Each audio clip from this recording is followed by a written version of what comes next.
Ubíquense. Hagan silencio.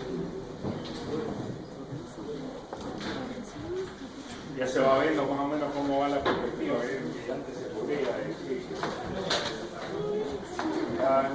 Y dentro de un mes y la escuela. Los que queden van a ser únicamente los únicos que van a obtener los el tema es de absorción. Es un tema, digamos, que tiene que ver un poco con un comportamiento. No arranco porque siempre llegan los charlatanes decían.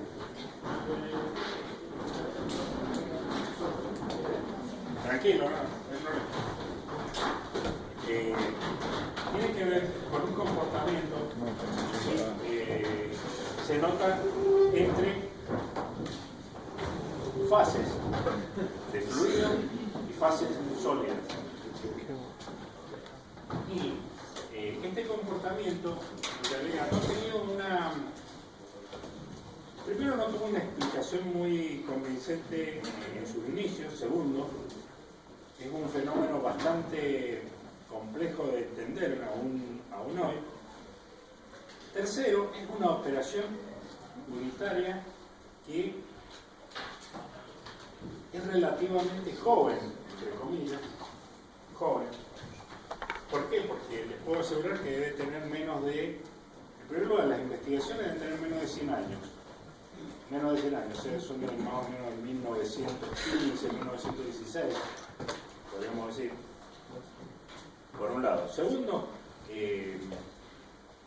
es algo que en un principio pasó medio desapercibido y confundido con la absorción. ¿Se acuerdan de esta que vieron con el ingeniero Caballero? Entonces, en ese barullo de letras, no se distinguía bien qué era una cosa y qué era la otra.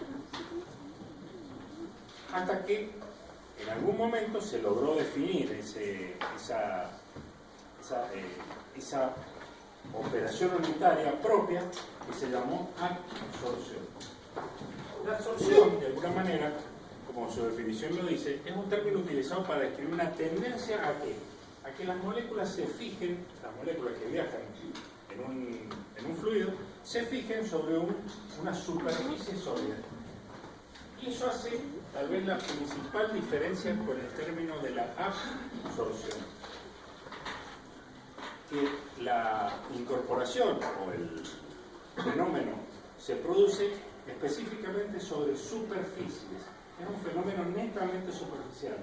Les recalco esto porque el fenómeno de la absorción es un fenómeno particular, por decir, de comportamiento de fases fluidas sobre superficies sólidas.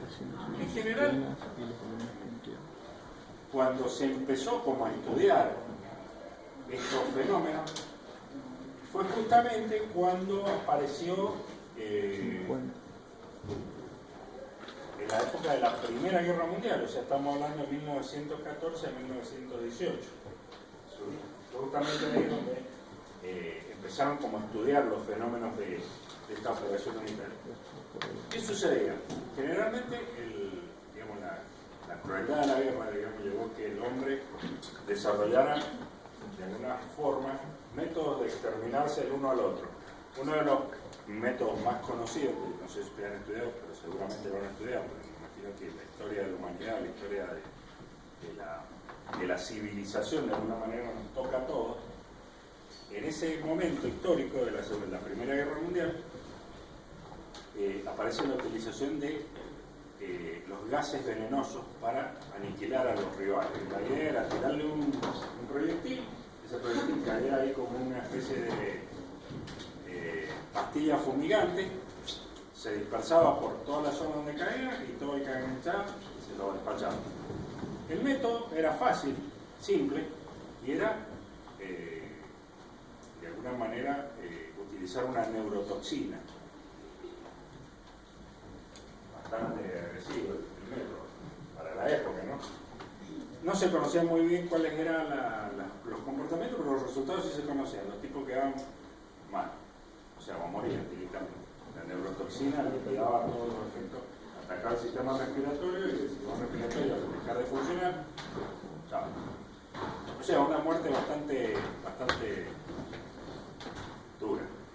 Entonces, para contrarrestar un poco los efectos de estos gases nocivos, se inventaron las famosas máscaras antigases, que hoy podemos hablar mucho más de ellas, porque son más comunes, más conocidas, más desarrolladas, y que sirven en múltiples aplicaciones industriales también, que esa es otra de las cosas que trae como consecuencia. Pero ustedes vean lo siguiente, la historia de la humanidad está lamentablemente relacionada con la historia de la guerra.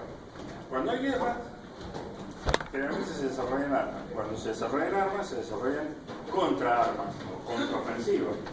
Y de esas armas y de esas contraarmas se desarrollan equipamientos o descubrimientos que llevan en las épocas de paz a volcar todos esos conocimientos que estaban hechos para la destrucción en mejoras en la vida civil, en la época normal, digamos. Casos prácticos hay un montonazo. El GPS. ¿Ustedes qué creen? ¿Que usan el GPS del auto hoy porque por la gracia de que con onda? No. Sistema de posicionamiento para lanzar misiles. Es un sistema de posicionamiento militar, era para misiles, o sea, los tipos los tenían para ubicarse en un terreno donde decían, che, ¿dónde estoy parado en este lugar? Bueno, mandaban la señal, sabían dónde está y decían, bueno, tengo que ir para allá, allá está la batalla, allá hay que tirarlo. Y bueno, eso se terminó las guerras, nunca se terminan las guerras, pero de la humanidad siempre es la misma, pero se disminuyeron un poco todos estos artilugios de guerra a el uso civil. Yo me acuerdo la primera vez que usé un GPS, tenía un error en el terreno de 30 metros de diferencia entre lo que supuestamente me daba la coordenada y lo que supuestamente decía la realidad. Había 30 metros. Hoy, el GPS que ustedes tienen en el auto, en el vehículo, creo que si tiene un error de 1 metro es mucho, y los GPS personales, digamos así, tienen errores de 30 centímetros más o menos. O sea, imagínense cómo ha escalado la precisión del comportamiento, pero basado en ese mismo principio. Los originales, los GPS originales, tenían justamente ese error de 30 metros en el uso civil, porque como se suponía que algún militar podría llegar a utilizarlo para atacar a otros, se lo vendían civilmente, el GPS tenía errores a propósito para que no te dieran muy bien las coordenadas donde vos estabas parado. Era un juego medio de, a propósito, te inducimos un error para que tu precisión no sea tan buena como la de mi GPS, que sí es militar y que te va a partir en el medio. Era un poco de idea. Claro, era un juego, pero ¿me entienden? Bueno, la historia de la humanidad ha ido siempre así. Lamentablemente, uno lo ve, lo estudia y lo ve en la perspectiva. Ya llevo más de 100 años viviendo y uno lo ve así. Y dice, mirá, en aquella época donde desarrollaron el gas ese para matar a la gente, hubo una contra, de perfeccionamiento para evitarlo. ¿Cuál fue? La creación de las máscaras antigas. Bueno, volvamos al tema de los antigas. Esas máscaras antigas originalmente dijeron, bueno, ¿qué le metemos en el medio? Y a algunos se le ocurrió, entre otras cosas, meterle un carbón del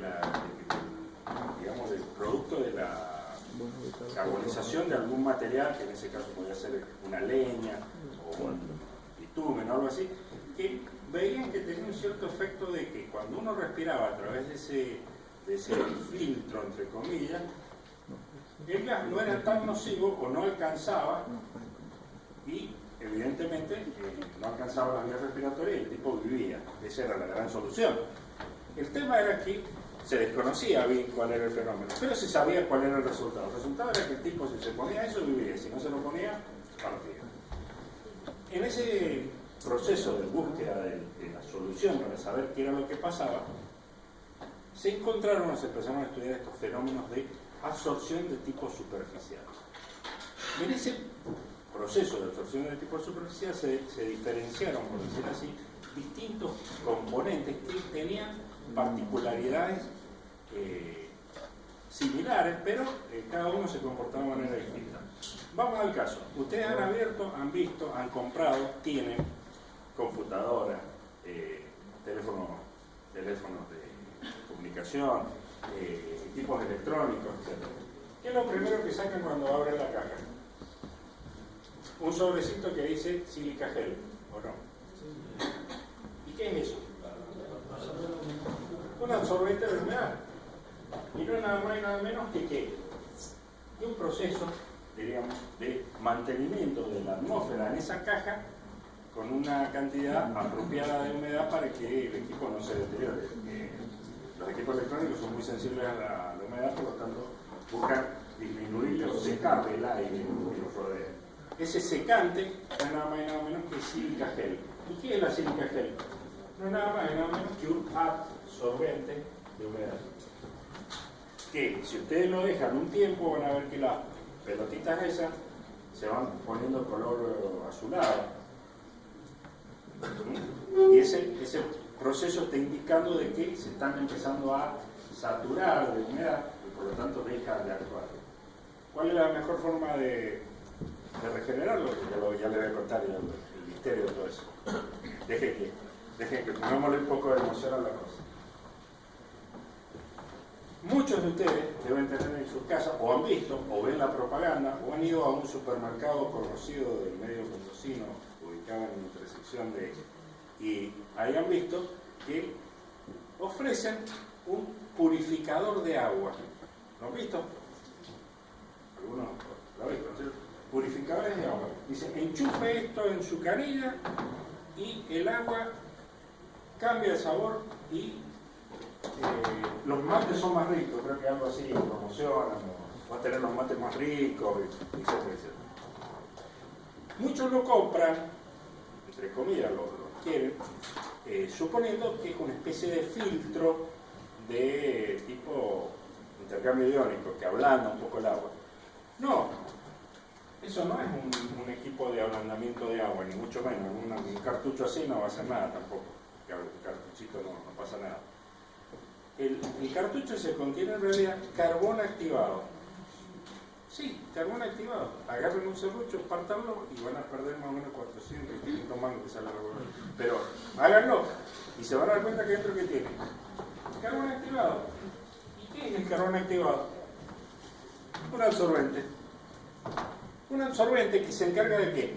De capturar sabores. El gusto a cloro que tiene nuestra agua, mendocina, y aquí en Argentina, es fruto de ¿qué? Del tratamiento de agua, pero que muchas veces, por el tratamiento que le dan, en exceso, aparece en la línea, no se disuelve y aparece en la línea, es un gas cloro, que clora el agua, mata los gérmenes, pero queda el gusto y el sabor, diríamos así, de cloro. Bueno, ese cloro, ustedes se lo toman en el mate y sigue estando dando vuelta ahí hasta que por ahí se sale, pero le deja un gusto feo, no es muy agradable, medio metálico, un gusto medio malo. Bueno, con el cartucho ese, usted captura el cloro, retiene el cloro y por lo tanto el agua sale con otro sabor, evidentemente que sale con otro sabor, porque tuvo una parte, digamos así, que era la que le daba el gusto raro, y le va a cambiar el gusto a todo lo que haga con esa agua. Bueno, esos cartuchos son cartuchos de carbón activado. Yo no sé si hoy en Mendoza alguien los recupera o alguien los rellena, porque eso porque tiene un tiempo de vida, por decir así, durarán, qué sé yo, 3 meses, 6 meses, 1 año, pero en algún momento finiquita. A partir de ahí, no le voy a dar la receta todavía, pero a partir de ahí se podría llegar a recuperar. Ese negocio me lo voy a dejar para mí. Pero el problema es que nadie sabe cómo hacerlo. La mayoría de la gente, y yo no creo, no sé si la empresa misma lo recomienda o no, recuperar el cartucho y cambiarlo por uno nuevo, el material, digamos, recuperado, pero nuevo, que esté activo, y recuperar el antiguo. Ese sería generalmente el proceso industrial que hay.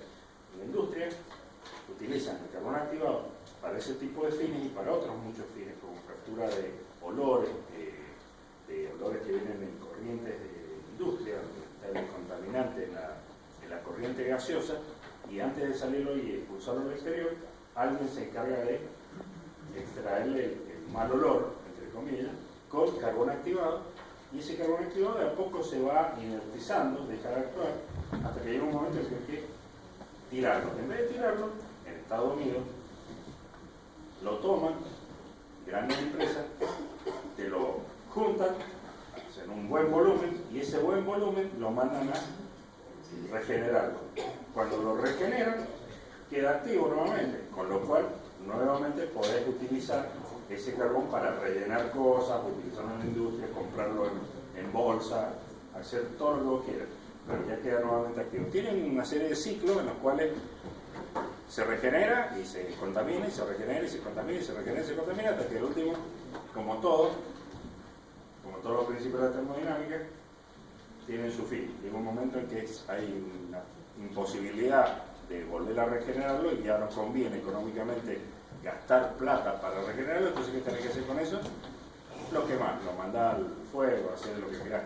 Pero ya el carbón ese deja de ser el carbón activado usado. Pero se usa. Bueno, eso es lo que supuestamente deberían hacer con esos cartuchos, o sea, juntar todo lo que se fue, digamos, ya utilizando y regenerarlo de alguna manera. Una forma de regenerarlo, que yo considero que puede ser fácil de regenerarlo, es agarrar y ponerlo en la punta de la pava, en la salida de lo que es la boquilla de la pava, poner a hervir la pava y mandarle vapor. Ese día, por supuesto, no tomen té de ahí, pero dejen que el vapor actúe sobre el carbón activado y supuestamente, según mis estudios, mis cálculos, que ya lo he hecho, se va a regenerar eso. Sería bueno que algunos me trajeran un dato si se puede o no se puede hacer. Yo no lo hago porque yo soy pobre, entonces yo no compro esos cartuchos, no me gusta comprar cosas que no puedo usar. ¿Cuánto tiempo, profe? ¿Ah? Mi hija tiene uno. ¿Y? ¿Cuánto tiempo hay que dejarlo? Mire, mi experiencia diría que por el tamaño del cartucho, con que lo deje, yo digo, media hora, y se asegure de que el vapor lava, por decir así, todo el cartucho durante una media hora, suficiente. ¿Por qué? ¿Por qué? Ahora vienen, ya van a ver las explicaciones. ¿Por qué ya se lo voy a dar a hacer? Sí, ¿qué me preguntaba? Mira, de acuerdo a lo que yo conozco de la experiencia industrial, se pueden cumplir más de 30 ciclos de regeneración sin que el material ya definitivamente digamos, no, mira, aún poniéndolo acá en la pava, así, tirarlo a la churrasquera y hacerlo asado. Sí. Que dicen que el agua caliente lo arruina. ¿Será algo que ver? El agua caliente los arruina. El agua caliente probablemente los arruina. Pero no el vapor de agua. Usted se tiene que asegurar que lo que lo atraviese sea vapor. El vapor va a salir como un chorro y se va a llevar el cloro. Eso se lo aseguro. ¿Por qué? Esto tiene que ver un poco con la dinámica y el equilibrio de lo que vamos a ver ahora. Es un juego de balances y de posibilidades de retención o no de partículas en la superficie. Lo que vamos a ver nos va a demostrar de que las partículas son susceptibles de fijarse en la superficie del sólido siempre y cuando se establezca, digamos, una relación de equilibrio en función de la temperatura. Eso se va a llamar isoterma. A eso vamos a ir, a la isoterma. Entonces, si la temperatura es baja, hay menor energía disponible para que la partícula se desprenda de la superficie y va a quedar retenida por mucho más tiempo y en más cantidad que si aumentamos la temperatura. Entonces, ¿cuál es la idea del vapor? Aumentar la temperatura, cambiarle la isoterma. Si le cambias la isoterma, se va a desprender. ¿Por qué? Porque va a tener la energía suficiente para no quedar retenida en la superficie. Y teóricamente así lo limpiamos. ¿Qué es lo que tenés que hacer? Cuando lo terminaste de pasar por el vapor, aire para secarlo. Y así se hacen los lechos. Los lechos que vamos a ver se trabajan de esa manera, se regeneran de esa manera y se alternan uno con otro. Por eso siempre van de a dos. Generalmente los equipos mientras uno trabaja, el otro se está regenerando y después de que regenera ese se entra en actividad y el otro queda para hacer el trabajo. Más o menos. ¿Entendió cuál es la idea? Bueno, sería bueno eso. Pero le digo, eso tiene carbón activado. Eso tiene carbono activo. Bueno, entonces, fíjense, una definición simple, término utilizado para describir la tendencia de las moléculas para pasar de la fase fluida y adherirse en la superficie del sólido. Reconocemos lo que se llama el absorbente, que es el sustrato sólido, la fase estacionaria, y el fase móvil, que es la del fluido. El fluido puede contener diferentes partículas. Ahora, ustedes dirán, ¿existen absorbentes específicos? Sí, le diría que sí, pero la mayoría de los absorbentes fijan lo que venga. El problema es justamente ese, que fijan cosas que a veces no quisiéramos que se fijaran y por lo tanto le restan lugares a los otros que son los que nos interesan. Es una parte de la ineficiencia de todo este proceso. Pero básicamente la superficie absorbente, cualquier superficie es técnicamente absorbente, en mayor o menor medida. Y va a absorber ciertas y determinadas moléculas con mayor o menor, digamos, necesidad o caracterización. Bueno, vamos a ir un poco a esto.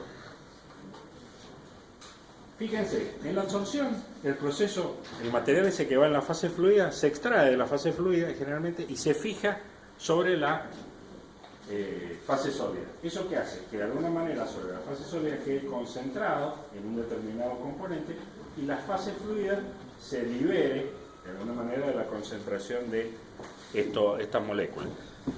Caso práctico o recontra práctico, las máscaras de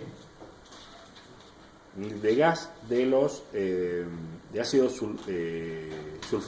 sulfídrico. ¿Quiénes son los petroleros acá? Levanten la mano, alguno.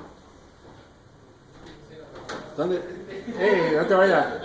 Bueno, quedaron solos. Bueno, a ver. ¿Qué es el ácido sulfídrico? Un ácido que nos mata, el gaseoso nos mata en fracciones de 30 segundos, nos deja noqueado y después nos mata. Bien. ¿Dónde está? ¿De dónde aparece? Adentro del pozo. Adentro del pozo. O sea, si usted perfora o tiene una actividad o trae una bomba o lo que sea, puede que aparezca ácido sulfídrico. Y, como dice su compañero, te mata en 30 segundos. ¿Qué es lo que hace generalmente la buena práctica de manejo del personal por un lado y de seguridad? ¿Qué tenés que hacer? ¿Qué tenés que llevar? La máscara en caso de estar muy cerca y si Bien. estar lejos, estar atento a la dirección del aire en caso de alarma para correr al lado contrario. Bien. ¿Se entiende? ¿Cuál es la idea? Y el gas ese, generalmente uno lleva un detector de gas, que generalmente lo llevan los supervisores, muchas veces lo tienen que estar ahí en la boca del pozo, y cuando suena su detector de gas, inmediatamente hay que evacuar la zona, colocarse la máscara, como dice, y si tenés que terminar alguna operación o algo, tenés que hacerlo con la máscara. Bueno, ¿cuál es la idea de la máscara? Justamente permitir que no supere en la fase esa móvil, que sería el gas, una cierta concentración de este ácido sulfídrico que va a estar disperso en el aire, porque si usted lo analiza en el aire, va a decir, pero si acá está todo lleno de aire, estamos al aire libre, estamos en el medio del campo, ¿qué me va a hacer el ácido sulfúrico a mí? Que no es nada, no es nada. Cuando usted huele ese olor tan característico a huevo podrido, ¿qué es eso? ¿Qué olor es ese? ¿De dónde proviene? El ácido sulfídrico. Bueno, ¿cuánto? Bien. Me gusta que haya ido a las aguas termales y oír el olor a podrido. Bueno, y escúcheme, ¿cuántas partes por millón cree que tenía ese lugar así donde usted estaba, con el ambiente así como estuviera, no sé, pero cuando olió y detectó, qué olor a huevo podrido que tiene esto? ¿Ah? 2 partes por millón. 2. Si usted está en un ambiente donde hay 10 partes por millón, ¿sabe qué hace el ácido sulfídrico? Le hace burla y le quema, no le quema, le inertiza el nervio olfativo. Y al inertizarle el nervio olfativo, usted cree que no hay ácido sulfídrico. Cree, pero hay más de lo que usted debería soportar. Y es ahí cuando lo palmó. Y de ahí te fuiste. Nos vemos al otro lado. Diríamos, en una ecuación, la vida lo despeja al otro miembro. Y es así, al final de cuentas, ustedes ven una igualdad y en esa igualdad ustedes saben cómo pasa de un miembro a otro. Bueno, es más o menos lo mismo. Esto que estaba multiplicando pasa dividiendo. Esto que estaba sumando pasa restando. Te fui. Entonces, lamentablemente pasa, y ustedes saben que los accidentes industriales tienen esas características. El gas inertiza el nervio olfativo, la persona cree que no está en un ambiente peligroso, tóxico o mortal, y sigue, y dura poco tiempo ahí hasta que el efecto propio del gas lo desmaya y posteriormente ya le produce un paro cardíaco, un problema respiratorio irreversible. Bueno, entonces todas estas cosas que son tan así, tan dolorosas, tan duras a veces, tienen que ver con lo que la industria ha ido desarrollando y con lo que se ha ido investigando. Bueno, entonces aparece la absorción, y la absorción es a través de la máscara de gas, y esa máscara de gas contiene un elemento que es carbono activado, entre otros, que retiene estas partículas de hidróxido de azufre, ácido sulfídrico, que evita esa contaminación y el hombre puede respirar. Es un fenómeno de superficie, y ahí viene el tema. Es un fenómeno de superficie. Como es un fenómeno de superficie, la mayoría de los adsorbentes tienen una gran superficie específica. ¿Qué quiere decir con eso? Que son una gran relación superficie-volumen. Una gran por kilogramo de material o por gramo de material. Entonces, estos procesos pasan, diríamos así, de estar en una zona, diríamos, donde están, fíjense, ahí tengo una diferencia entre absorción y adsorción, donde lo que sucede es que el fenómeno es superficial, siempre se desarrolla sobre la superficie. Puede ser que sea homogéneo o heterogéneo, pero siempre es sobre una superficie. Esta es la diferencia que hay entre absorción versus absorción. Fenómeno de superficie contra lo que pasa en la absorción, que es como que se incorpora, diríamos, a la fase que extrae el fluido. ¿Se comprende?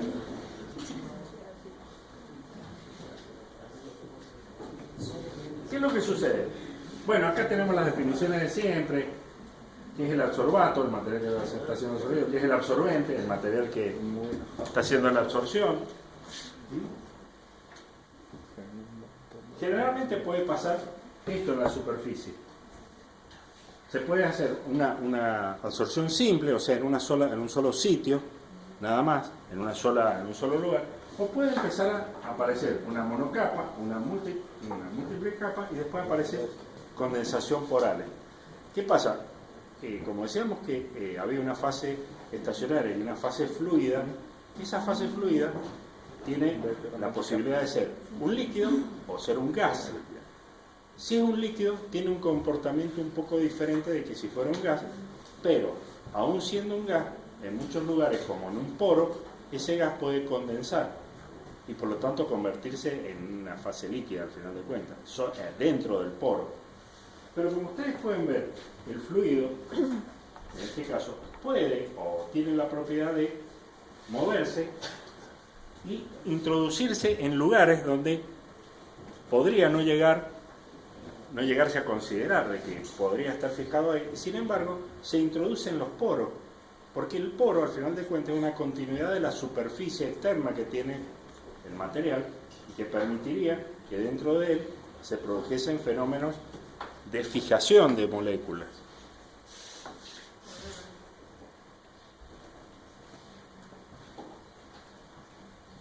Fíjense las utilidades o aplicaciones industriales que tenemos. Recuperación de solventes. La mayoría de los solventes de la pintura, solventes de pintura, tienen compuestos orgánicos, son compuestos orgánicos volátiles en general, y se recuperan a través de estos métodos de absorción. Reunir requerimientos sobre emisión de VOX, o sea, Volatile Organic Compounds, los compuestos orgánicos volátiles están muy limitados en su emisión a la atmósfera porque se ha comprobado que son básicamente cancerígenos. O sea que no se pueden emitir libremente después de algún proceso, dejarlos librados en la atmósfera, porque a pesar de que aún en bajas concentraciones está demostrado que producen fenómenos cancerígenos sobre las personas. Entonces, para evitar eso, se limitan, ya se ha estudiado, en la bibliografía está estudiado, cuáles son los límites máximos de emisión de estos compuestos orgánicos volátiles a la atmósfera, y generalmente se busca y se monitorea que se cumpla, que estén por debajo de valores que son del orden de 5 partes por millón o menos, muy bajos. Para remover trazas de HAPS, son los hazardous productos orgánicos que son, digamos, peligrosos para la salud, como los compuestos policíclicos, las dioxinas, los furanos, pesticidas, los compuestos fenólicos.